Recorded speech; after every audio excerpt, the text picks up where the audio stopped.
If we are going to the already we are completed non-cyclic electron transport. Now itself we are going to the cyclic electron transport. So what are the main important salient features of the cyclic electron transport? So this cyclic electron transport takes place within the stroma lamellae. Takes place within the stroma lamellae. So why does it is not takes place within the grana? So it takes place only in the stroma lamellae. So because of lack of the enzyme, that enzyme is called NADP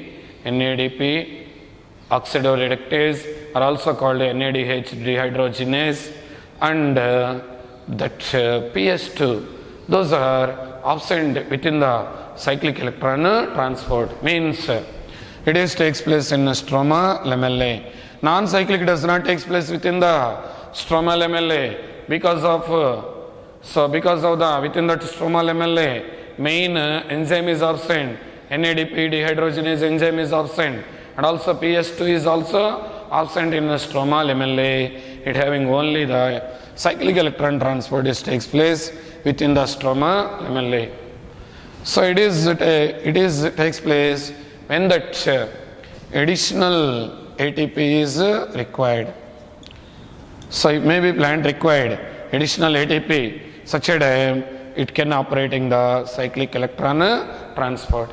It is carried out with the help of only one Podo system, that is PS1. That reaction center is P700. So there is no photolysis of water.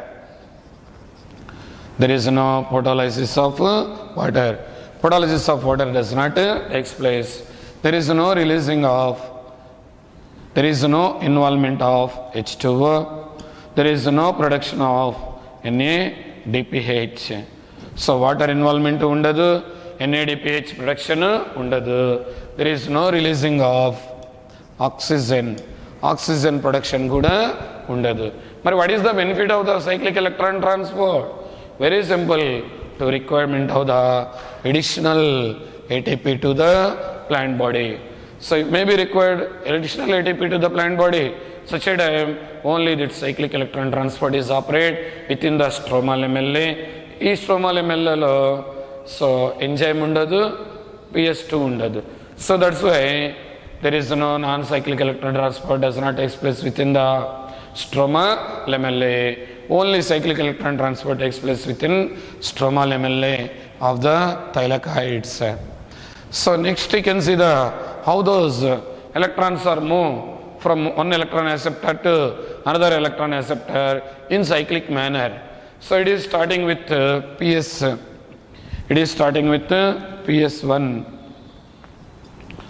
PS1 reaction center P700.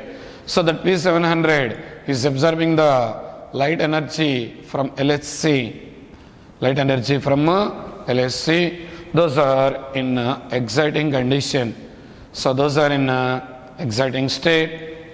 So it is undergoes to the exciting state, that is P700 star. Immediately that can be lost their electron. So that losing electron is accepting by to the another electron acceptor, that is called pyridoxine. So when it is receives the electron from to the P700, that P700 is undergoes to oxidized state. So that electron is reached to the pyridoxine. That electron will reach to the pyridoxine. So in that pyridoxine, then after that electron does not move into NADP reductase because lack of that enzyme in stroma lamellae. So these are accepting by to the another electron acceptor, that is called cytochrome B. From cytochrome B to that electron will move into Quinone cycle. So simply said to be Q cycle. In that Q cycle, you can see in that Q cycle, that is plastosemiquinol is already in partial reduced condition, that accepting the electrons from to the cytochrome B and accepting two protons from to the stroma. So it is accepting the 2 protons from to the stroma. It is accepting 2 protons from to the stroma. It is reduced into PQH2. PQH2. When it is undergoes to oxidized, will release the energy, will release the electron, and 2 protons are translocate into the lumen. So inside this is the lumen, outside this is the stroma. ఎందుకు అంటే electron transfer takes place within the stroma lamellae. Inside that stroma lamellae is called lumen. Outside the stroma lamellae is called stroma. So with the help of 1 electron, 2 protons are translocate from stroma to the lumen. 2 protons are translocate from stroma to lumen. Okay.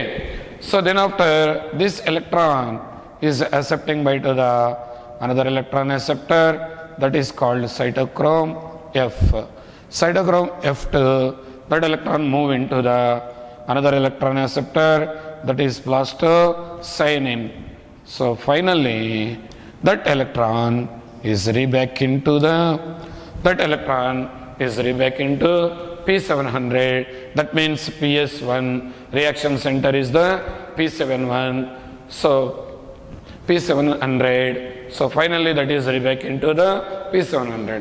When you can see the sequence of the electron transport in cyclic electron transport starting with the PS1, that electron is moving to the pyridoxine to cytochrome B, cytochrome B to quinone cycle to cytochrome F to plastocyanin, and finally reback into the PS1.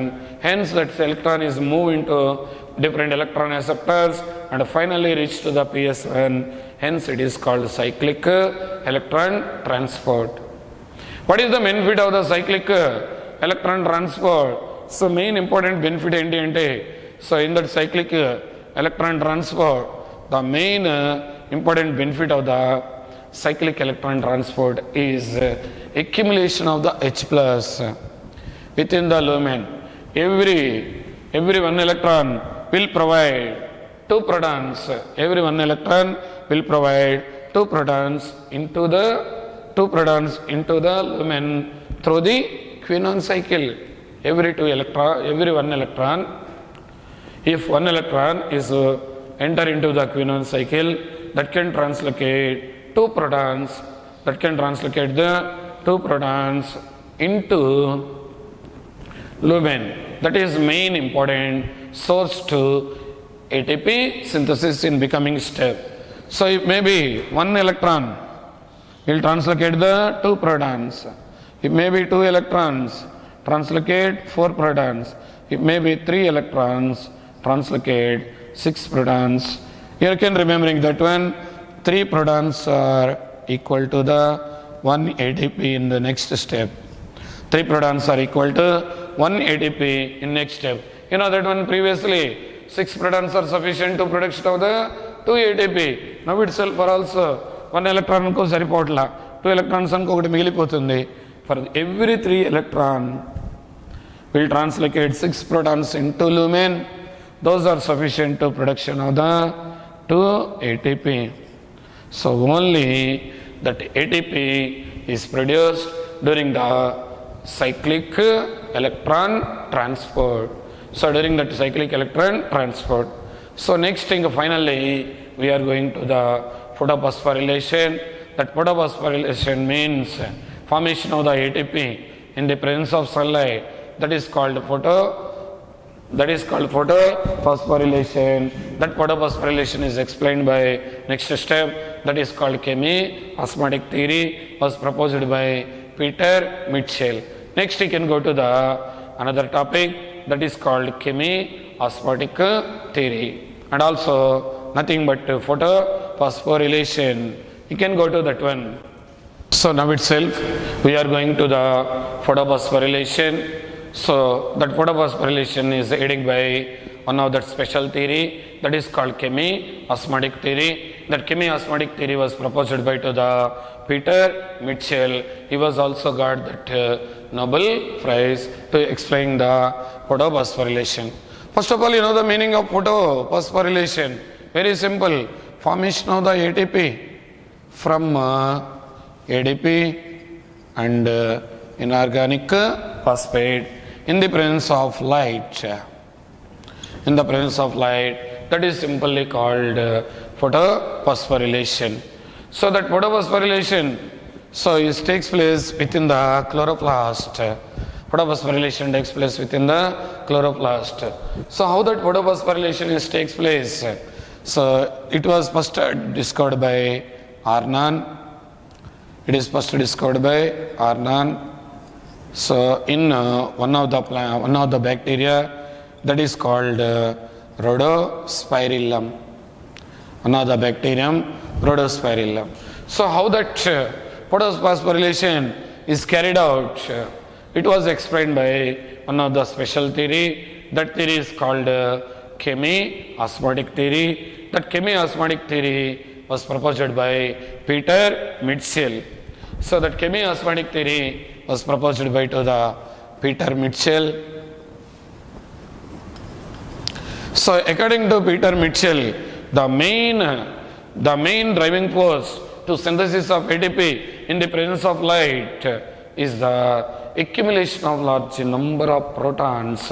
Accumulation of the large number of protons within the lumen of the thylakoid or grana that can be providing the energy to synthesis of ATP. So it can be explained with the help of this diagram.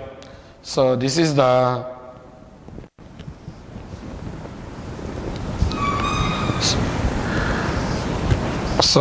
grana. So this one is the grana. Inside that grana, that is lumen. So outside that lumen is simply said to be stroma. So main important driving force to synthesis of ATP is the accumulation of large number of protons within the lumen, that providing the driving force to the synthesis of ATP. So first of all, you can see how those H plus ion concentration or proton concentration is increased within the lumen. So there are three important ways to increasing the H plus ion concentration. To increase the H plus ion concentration in lumen. So H plus increase within the lumen by three important events. What are those three important events? First of all, you know very well, that is the photolysis of water. So that photolysis of water takes place within the lumen. So inside that lumen, that water molecule is dissociated electrons and protons. So that water molecule dissociated into two electrons and two protons and consequently releasing the oxygen. So that photolysis of water takes place within the lumen of the thylakoids. That is also every water molecule will provide two protons directly into the lumen. That is the first event, the accumulation of the protons within the lumen. And second one, the Quinone cycle, already discussed in previous class.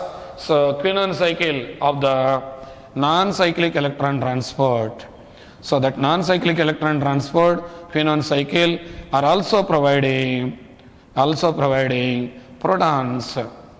Also providing protons into lumen. For suppose this is the Quinone cycle, that quinone also provide every two electrons or 4 protons are for two electrons, 4 protons are translocated within the lumen from to the stroma. So stroma nunchi prati electron ki 2 protons vastayi, prati 2 electrons ki vachesi 4 protons.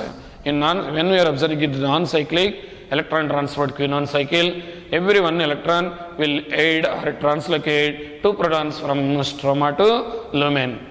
So this is also another important event to increasing the H plus ion concentration within the lumen. And finally, that Quinone cycle. So ippade cheppukunnam Quinone cycle of the cyclic electron transport. So that cyclic electron transport is also in this one Quinone cycle.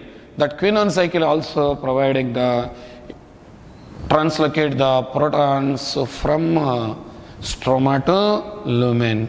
So every one electron will translocate 2 protons in Quinone cycle of the cyclic electron transport. So cyclic electron transport లో కూడా మనకి Quinone cycle ఉంటుంది. That Quinone cycle ప్రతి every electron will translocate 2 protons from stroma to lumen. Anyway, overall గా those proton concentration is increased within the lumen. So దీంతో పాటు ఇంకోటి కూడా జరగాలి. సో ఎప్పుడైతే ప్రోటాన్ కాన్సన్ట్రేషన్ లూమెన్లో ఇంక్రీజ్ అయిందో మరి స్ట్రోమాలో ప్రోటాన్ కాన్సన్ట్రేషన్ తగ్గిపోవాలి. How is it possible? So there are also 3 important events to decreasing the H plus concentration within the stroma. H plus decrease within the stroma. So already you know very well these two. One is non-cyclic Quinone cycle, non-cyclic Q cycle, and another one cyclic Q cycle. So these two are also translocated the protons from stroma to the lumen. So ultimately the proton concentration will decrease within the stroma when compared with the lumen. And also third one, what is that third one means? Reduction of the NADP plus. That NADP plus is accepting 2 protons from to the stroma, that is reduced into NADPH. That is reduced into the NADPH. So that is also another important event to reducing the H plus concentration, to reduce the H plus concentration, to reduce the H plus concentration within the stroma. ఇప్పుడు చూస్తే మనకి లూమెన్లోనేమో H ప్లస్లు ఎక్కువ ఉన్నాయి. So when we are compare with lumen and stroma, the concentration of the protons 1000 times more within the 1000 times more within the lumen when compared with the stroma. So స్ట్రోమాతో compare చేసినప్పుడు లూమెన్లో protons చాలా ఎక్కువ ఉంటాయి. మరి ప్రోటాన్స్ ఎక్కువ ఉన్నాయనుకో, those are try to escaping from to the stroma to lumen. Those are escaping from stroma to lumen. But this membrane, this thylakoid membrane are also grana membrane. That grana membrane is impermeable to translocation of the grana membrane is impermeable to translocate the protons. Grana membrane is impermeable to the translocation of the protons from lumen to stroma. But how is it possible to translocate the protons from lumen to stroma? Lumenలోనేమో protons చాలా ఎక్కువ ఉన్నాయి, స్ట్రోమాలోనేమో protons తక్కువ ఉన్నాయి. ఇప్పుడు లూమెన్లో ఉన్న protons అన్ని రావాలి, so స్ట్రోమాలోకి రావాలి. ఇది ఎలా పాసిబుల్ అండి? In that thylakoid membrane or grana membrane there is one of the enzymatic protein or enzymatic complex. That enzymatic complex is called ATP synthase. ATP synthase are also called F0 F1 particle. It is also called F0 F1 particles. ఇంకొక పేరు కూడా పెట్టొచ్చు. It is also CF0 CF1 particle. So CF0 CF1 అంటే coupling factor. So it is also called coupling factor, are also said to be. So nowadays ఈ word వాడుతున్నాం ఎక్కువగా, అదేంటంటే F0 F1 particle. So F0, that F0 is embedded within the thylakoid membrane. That F0 is a stalk piece or tail piece. That stalk piece is called F0. So that F0 is embedded within the thylakoid membrane. So membrane లోపలికి F0 ఉంటుంది. Okay, but what is the benefit of the F0? It is helpful to the translocation of the protons. Translocation of the protons from lumen to the stroma. Those are mainly helpful to the translocation of the protons from lumen to the stroma. So that is also mainly helpful to the with the help of F0. But what is the function of this headpiece? That headpiece is the F1 that is embedded within the stroma. ఈ head piece వచ్చేసి stroma లోపలికి ఉంటుంది. మరి what is the function of that F1 particle?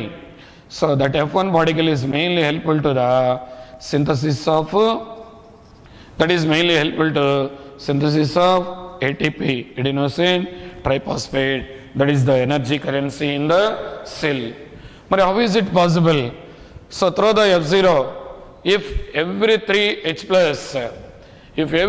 plus can be moved from lumen to the stroma, that can produce large amount of the energy.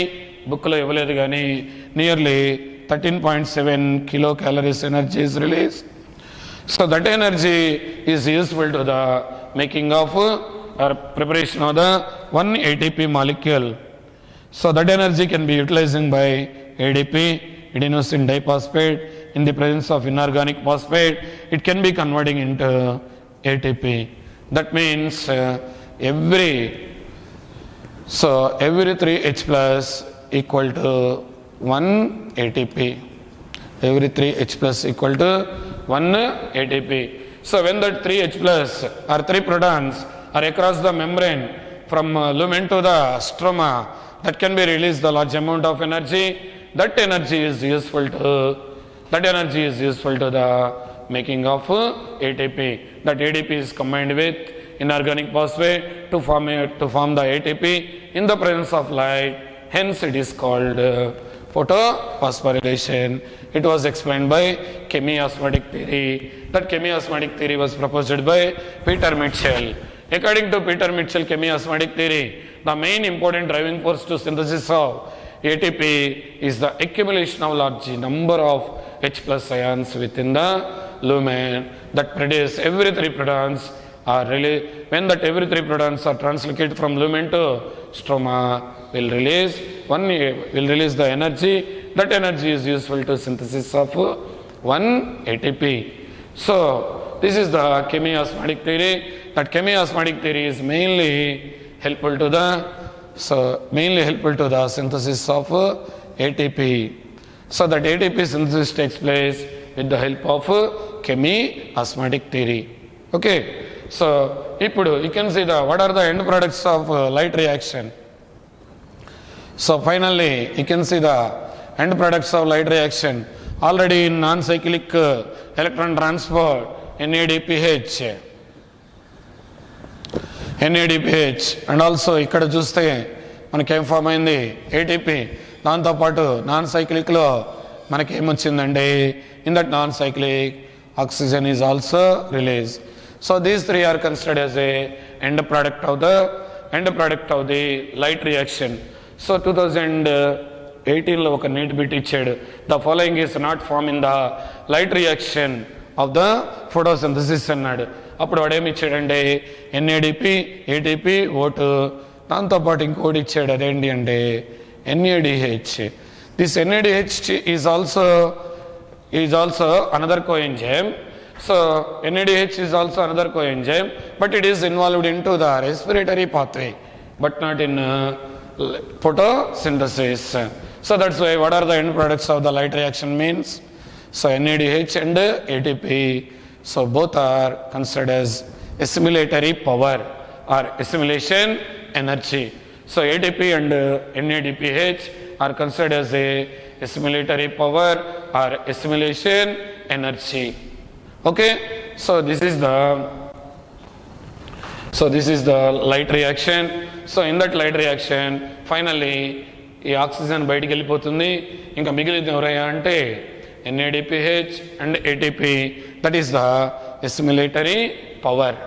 So already light reaction is completed in previous one. So now itself we can go to the dark reaction. So the dark reaction takes place within the stroma. So it is dark reaction is also called carbon assimilation or carbon fixation.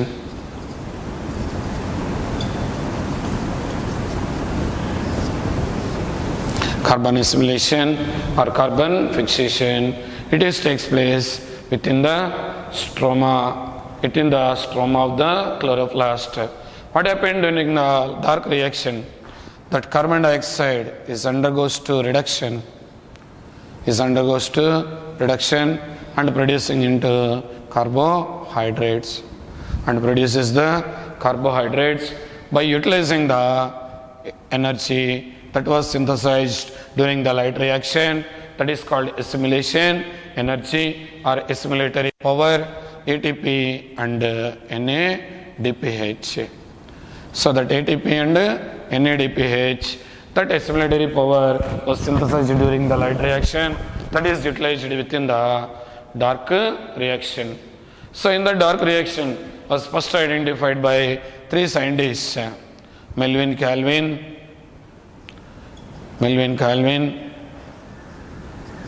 Benson and Basham.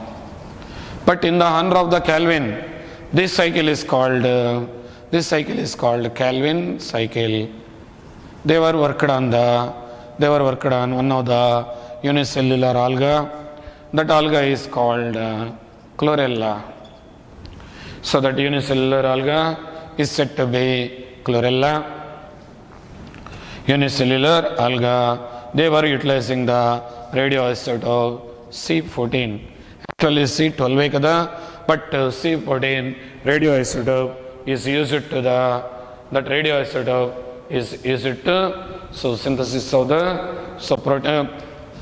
of the carbon or maybe what is this one, glucose or carbohydrates. So the type of Calvin cycle is also called C3 cycle. How can you say that C3 cycle? So the first step in Calvin cycle, so that carbon dioxide is accepting by to the one of the pi carbon containing compound, that is called RUBP, to form into a phosphoglyceric acid. So that phosphoglyceric acid having three carbons, hence it is called C3 cycle. That Calvin cycle is also called C3 cycle because that first formed compound is the phosphoglyceric acid. That phosphoglyceric acid containing three carbons, hence it is called C3 cycle. So next you can go to how that Calvin cycle. So the primary acceptor of the CO2 in Calvin cycle is the ribulose 1,5-bisphosphate. So that is the pentose sugar, 5 carbon containing sugar, ribulose 1,5-bisphosphate. So in this one, that is the primary acceptor of the CO2. So that primary acceptor of the CO2 and first formed compound is the phosphoglyceric acid. That phosphoglyceric acid containing 3 carbons, hence it is called C3 cycle. That is called C3 cycle. You can go to that flow chart with that C3 cycle containing 3 important reactions. C3 cycle having 3 reactions.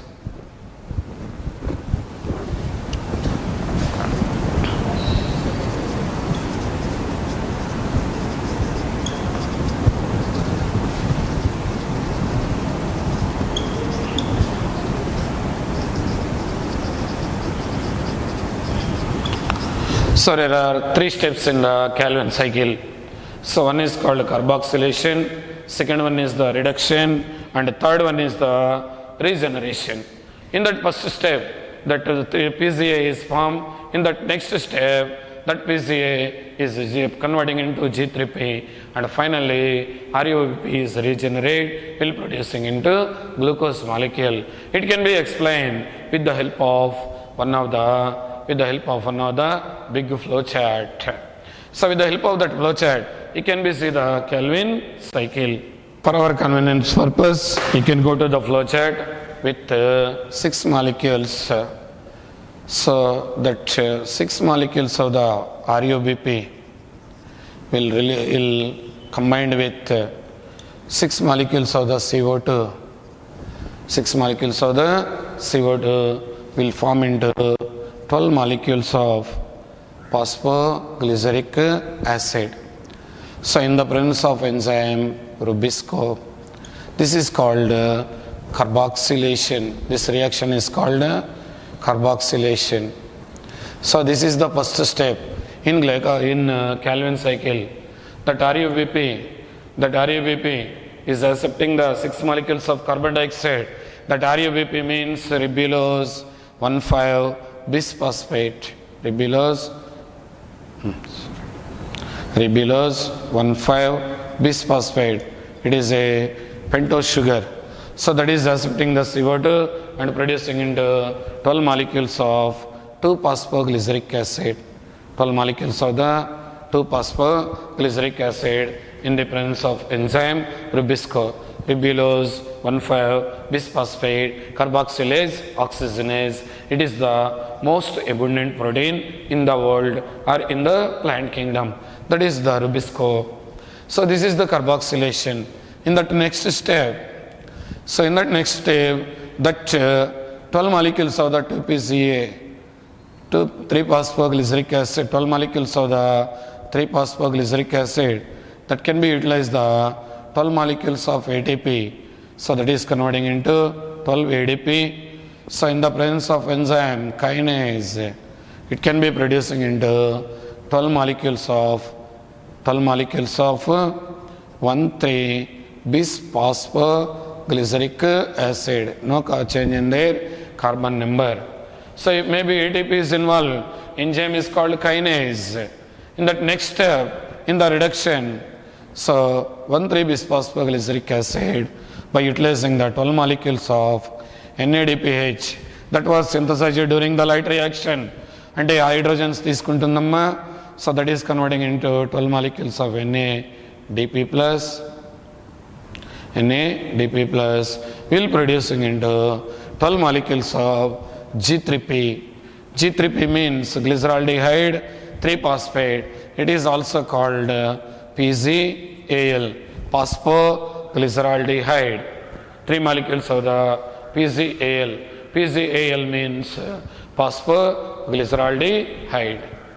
So in this one, that G3P, for our convenient purpose, it can be converts into the 6 into 2, 12 molecules, G3P pool. So this is the G3P pool. For our convenient purpose, it can be converting into 6 into 2. And 12 molecules, 1, 2, 3, 4, G3P. So everyone is 2 molecules. Everyone are the 2 molecules. So those 2 G3P molecules are enter into the cytoplasm.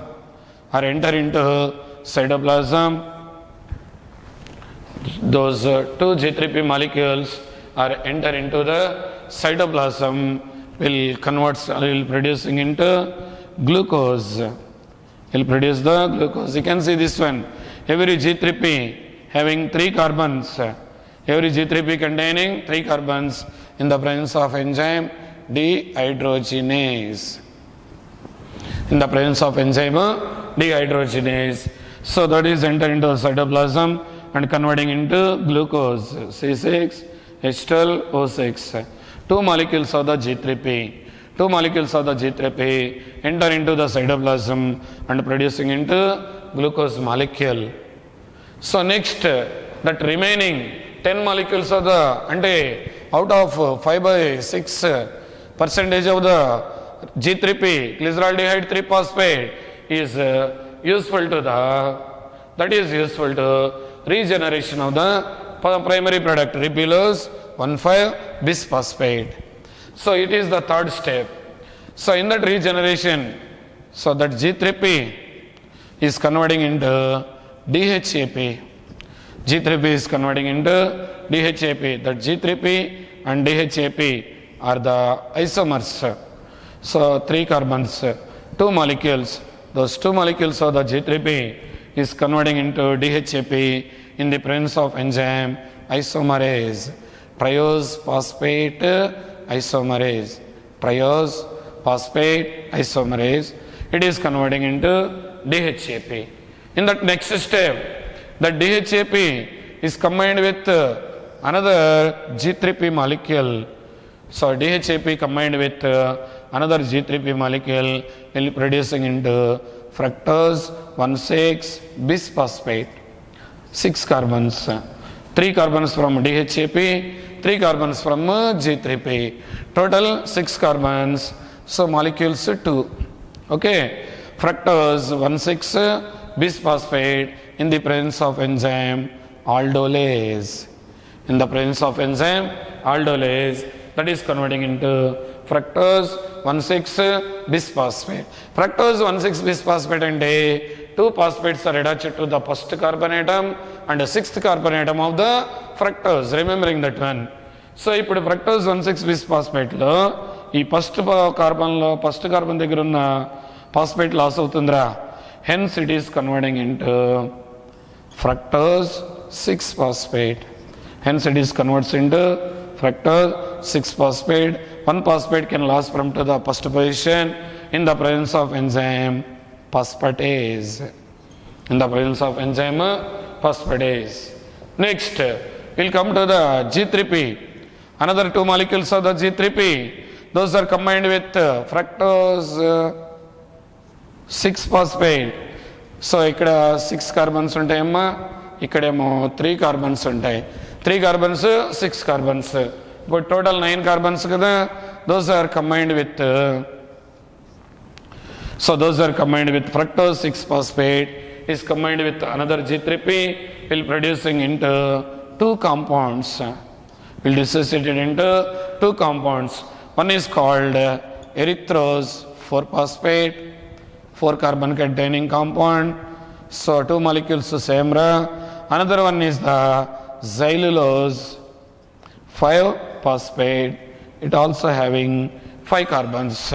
Xylulose 5 phosphate, that is also 5 carbon containing compound in the presence of enzyme ketolase, trans ketolase.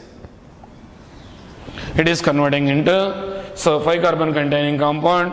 So that is the xylulose 5 phosphate, erythrose 4 phosphate. So both are combined to form into 9.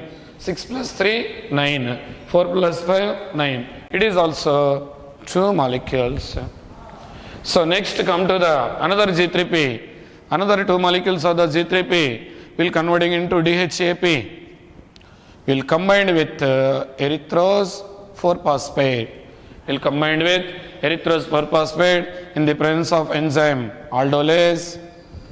So it is converting into 4 carbons, 3 carbons.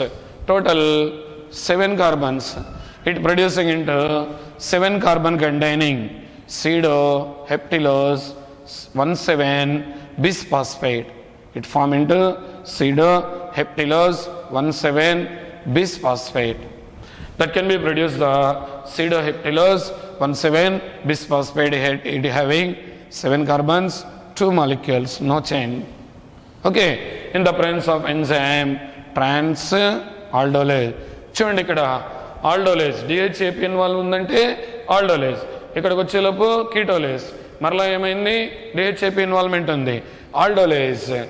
So that pseudoheptylose 7 phosphate అంటే 2 phosphates, 1 phosphate is attached to the first carbon atom and another phosphate is attached to the 7th carbon atom. Hence it is pseudoheptylose 1,7 bisphosphate with 2 molecules. And also it can be lost there, phosphate from to the first carbon, it converting into pseudoheptylose 7 phosphate.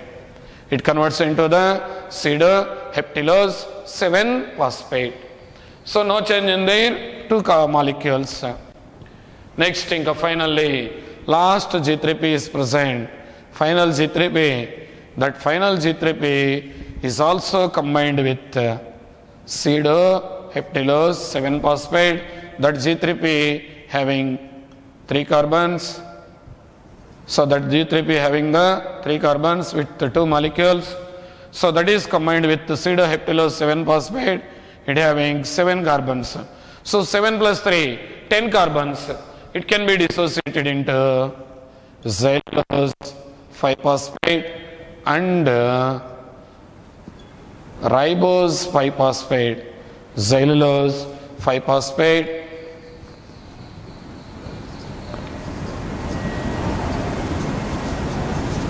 xylulose 5-phosphate and ribose 5-phosphate.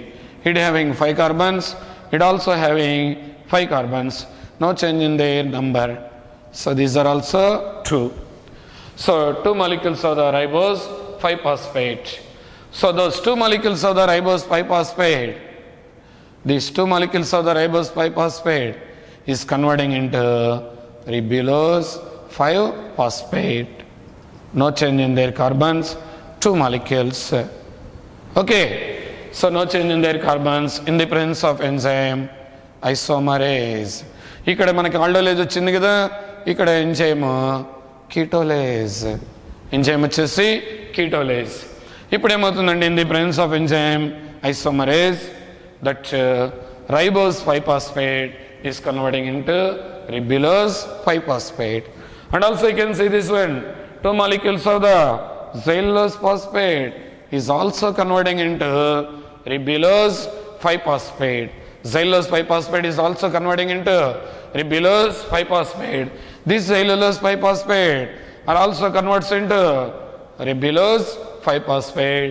Totally ఇవి 2, ఇవి 2, ఇవి 2, మొత్తము total 6 molecules of the ribulose 5-phosphate is formed. కానీ మనకు కావాల్సిందేంటి, ribulose 1,5-bisphosphate, but now itself it available only 2 minutes. So now itself it is only ribulose 5-phosphate. Finally, that ribulose 5-phosphate, by using the 6 molecules of ATP, by using 6 molecules of the ATP, that converting into 6 molecules of ADP, and a phosphate తీసేసుకుంటుందిరా in the presence of enzyme kinase. In the presence of enzyme kinase, and finally producing into regeneration of the 6 molecules of ribulose 1,5-bisphosphate. Finally produces the 6 molecules of the ribulose 1,5-bisphosphate. It is also primary acceptor of the CO2. ఎంత ఎక్కువ ribulose 1,5-bisphosphate ఉంటే అంత ఎక్కువగా CO2 తీసుకుంటుంది, అంత ఎక్కువగా మనకి glucose form అవుతూ ఉంటుంది. సో ఇప్పుడు చూడండి, ఇక్కడ 6 కార్బన్స్ ఇన్వాల్వ్ అయినాయి అనుకోండి, మనకి ఒక్క గ్లూకోజ్ వచ్చింది. మరి how many ATP are utilized? You can see this one, 12 ATP and also 6 ATP for 1 glucose formation. For 1 glucose, how many ATP are required? 12 plus 6, total 18 ATP. 18 ATP. How many NADPH2 are produced during this process? Only 12 NADPH. Assimilatory power is required to synthesis of the 1 glucose molecule during the dark reaction or Calvin cycle or C3 cycle. మరి 1 carbon అడిగారు అనుకోండి, maybe it is asked with in the 1 carbon.